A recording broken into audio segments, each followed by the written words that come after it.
Hi, my name is Winifred Goa. I am a film director and I'll be your moderator for the session. And on this session, this is a powerhouse session. We have the movers and the shakers of our industry right here. And I know most of us here are filmmakers. And I know that there's a thing with when you make a film, where are we going to put it on? What's the platform to put it on? And when we don't have that platform, discouragement sets in because how do you make the next film? Or you have this brilliant idea that you believe that if you can just get to the channels or someone is an original, like they will buy it, you know? And also maybe you submitted a content to the TV stations and it got rejected and you're wondering what's happening. You know, maybe someone didn't see it. This session is going to address all that issues. And there's something I want to point out about our panelists. They're not just executives that don't know what is going on. You know, these are filmmakers, international award filmmakers that have walked in our shoes. They know where it pinches you.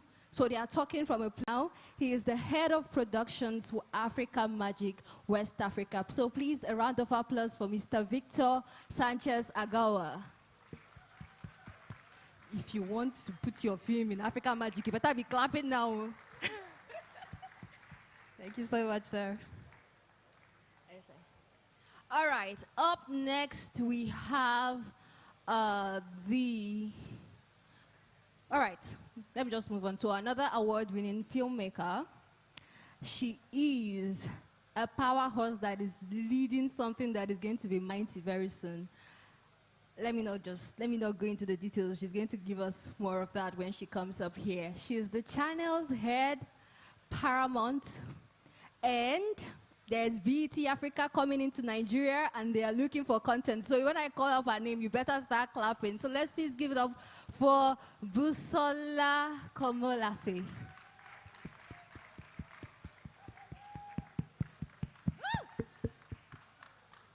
All right. I think you should sit, ladies, so that our energy, feminine energy. All right, and the next person on our panel, there is this platform called Freestyle Digital US.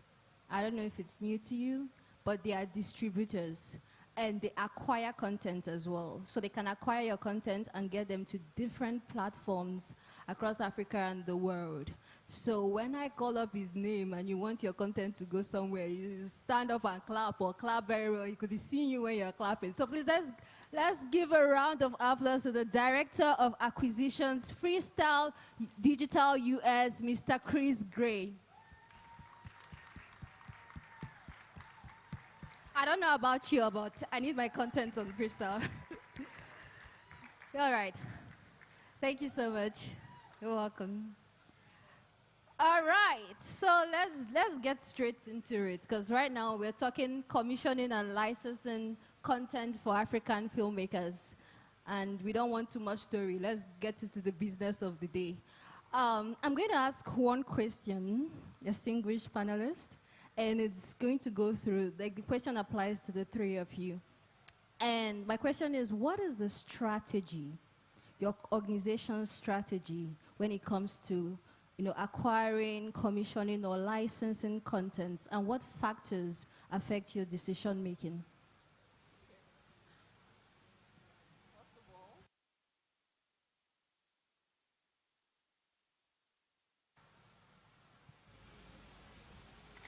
Hi, good afternoon, everybody. By us. So we're creating content for us, and it has to appeal to the people who you're creating the content for. So for us, the content has to be releasable. And then ROI is so important to us. There needs to be a return of investment on whatever it is that we're putting our money to. So the content has to sell. So for a TV network, the first thing you're looking at is eyeballs and the sellability of the content. So that's what I would say are the major metrics that we use in determining whether or not we should take on a particular content. Yeah. All right, thank you. Get that. All right, Mr. Victor. Hello, hello. Afternoon. So I'm going to speak to this in two parts, acquisitions and commissioning, right? To oversimplify, acquisitions is you've created your content, you want to get it licensed and shown on any of our channels, And then commissioning is you're bringing an idea and expecting us to fund or co-fund all the way to distribution. For acquired content, that doesn't sit under me, but I can speak, I hope I can, speak for the business in saying we are very interested in acquisitions in material that hits a certain level of quality. There's a certain standard. And when I say that, I mean technically, but most importantly, it's stuff that can resonate with the audience, right? It's if you're making your content specifically for an audience, because if you look at our channels, the African Magic channels, they're quite specific, right? There's African Magic, Hausa, Igbo, Yoruba. So if there's any tip, I would say if you're producing something and you want it licensed, go look at what did well on that channel before, right? Be very clear who your audience is, because you'll be surprised how many people have shown up with content that is made in, let's say, Igala, and then asking for a slot on African Magic Yoruba, which might be a bit confusing. It was confusing to us, but it's be clear who your audience is and make stuff tailored to the taste for your audience. In terms of commissioning, I'll keep it really short. In commissioning, there's a little bit of a cheat code that we use. You have to have a compelling character who is in a compelling situation that the audience can relate to. Just think of it like three things. Compelling character in a compelling situation that the audience can relate to. Before you send in your pitch, evaluate that you have those three things in check. We should be just fine. All right, thank you, Mr. Victor. But I'm just going to dial back on something you said. So you said if someone gets a content in a Gala language and is asking for maybe a slot on an African urban or showcase, when that happens, do you guys, redirect the content to maybe African Magic, Igbo, or Yoruba? Do you advise on that, or is it a straight-up rejector? Is there possible redirection if you come in with a misguided pitch? Yes. But the question, so we don't miss the larger point, is create with your audience in mind, not your bank balance. I think that's a bit more direct, yes? All right, thank you. Mr. Chris, I have a specific question for you regarding this, but I would want you to answer that, because in terms of acquiring content for distribution, what's your organization's strategy? Okay, so I'm going to echo some of what's already been said. My organization is only licensing, so we're not commissioning projects. I think there's a certain kind of minimum threshold of deliverables that we require in terms of what we need from a technical standpoint. I don't honestly know what any of that is. We have an operations team that handles all of that, all the technical stuff. The filmmakers in this room would know, and I don't.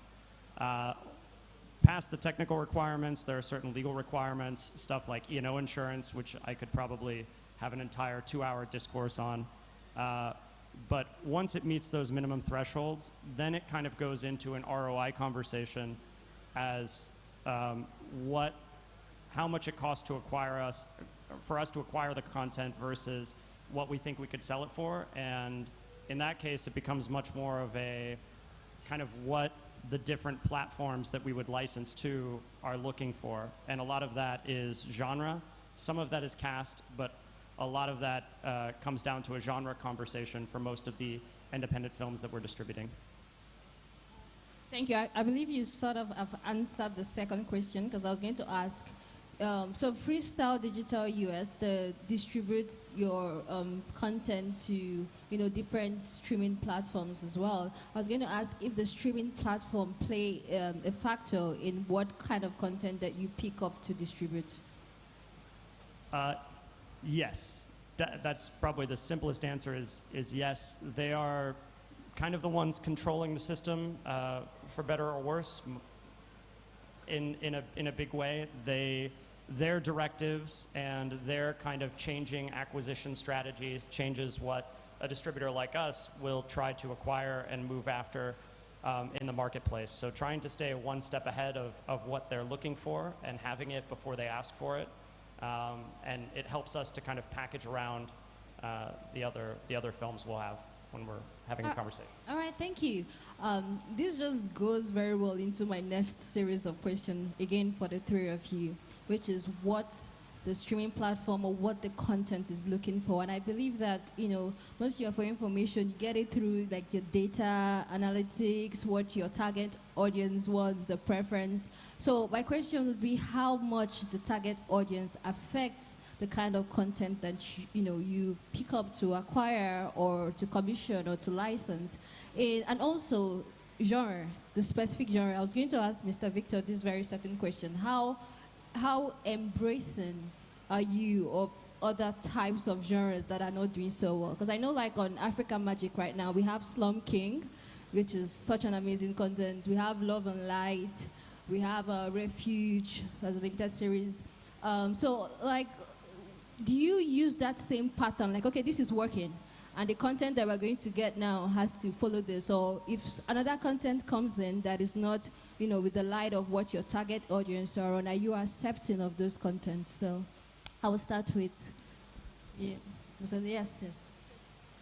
So at Paramount, we have like a very structured research team who is like, they are almost like more than 1,000 people. So they are like our mini focus group. So before we put our money into anything, so it has to go through that department. So that research department, their major job is to make sure that, so this project I want to put money into, what's the appetite? Do you think it's going to sell? So that research department do that whole job for us. So they come back to us and tell us, okay, so from all the matrix and everything that we've seen, this is a yes, this is a no. So that kind of makes the job easier when it gets to our deck. So fine, like we creatives, we're always happy to jump at anything. But because we're very data focused, so it has to go through that department, and then that department feeds us back to say, okay, yeah, this content is going to do well. So that really helps us in knowing where we should put our money in. Okay, yeah. Just to dial back on you, because BET Africa, it's coming. Yes, it's here already. It's not okay, it's here already. Yes. It's here already. But most of the data you're going to get, I believe, is from maybe other TV channels, because it's not like it was existing. BET Nigeria was in existence before. So there's BET Africa, right, which caters to the African markets. But what has happened in the past is that most of the content on there are South African content. So now we're beginning to open it up to Nigerians. In fact, we just recently commissioned and licensed an unscripted format, which is going to be launching next year, which we're really excited about. So that's like a huge opener for us. So we're looking for more because, the BET Africa is not just for South Africans alone. So which is why, and when it comes to entertainment, come on, who are we deceiving? Yes.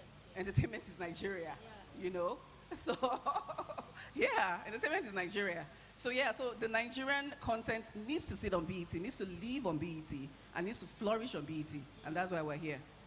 Okay, just one last one before I move to Mr. Victor, because this is very interesting to me. I want to know, this data we're talking about, how you just said now that most of the content's on BET, and which I've even been forced to watch, and I get addicted to some of them, is South African series and South African shows. We commissioned like Isono, I don't know if it is for us.